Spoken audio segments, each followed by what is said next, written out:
Il y a de longues années vivait un empereur qui aimait par-dessus tout être bien habillé. Il avait un habit pour chaque heure du jour. Un beau jour, deux escrocs arrivèrent dans la grande ville de l'empereur.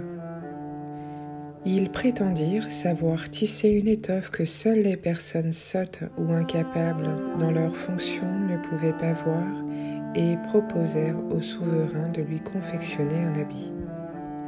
L'empereur pensa qu'il serait exceptionnel et qu'il pourrait ainsi repérer les personnes intelligentes de son royaume.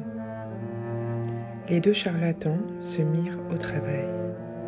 Quelques jours plus tard, l'empereur, curieux, vint voir où en était le tissage de ce fameux tissu.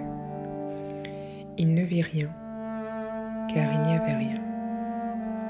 Troublé, il décida de n'en parler à personne, car personne ne voulait d'un empereur sot.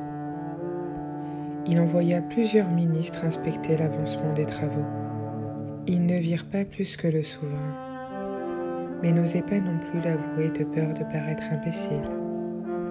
Tout le royaume parlait de cette étoffe extraordinaire. Le jour où les deux escrocs décidèrent que l'habit était achevé, ils aidèrent l'empereur à l'enfiler. Ainsi vêtu et accompagné de ses ministres, le souverain se présenta à son peuple, qui lui aussi prétendit voir et admirer ses vêtements.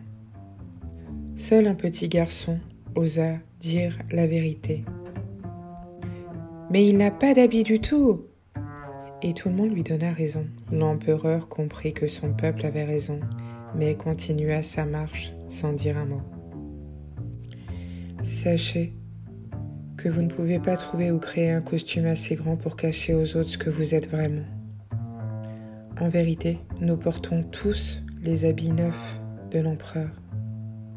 Nous paradons nus devant le monde entier, pensant que personne ne peut nous voir. Alors pourquoi ne pas simplement révéler fièrement et authentiquement qui nous sommes vraiment, et ne pas nous inquiéter d'être rejetés ou seuls? C'est le vrai vous dont tout le monde tombe amoureux et que Dieu aime. Vous n'aurez pas à penser plus d'une seconde pour savoir exactement pourquoi vous recevez ce message aujourd'hui.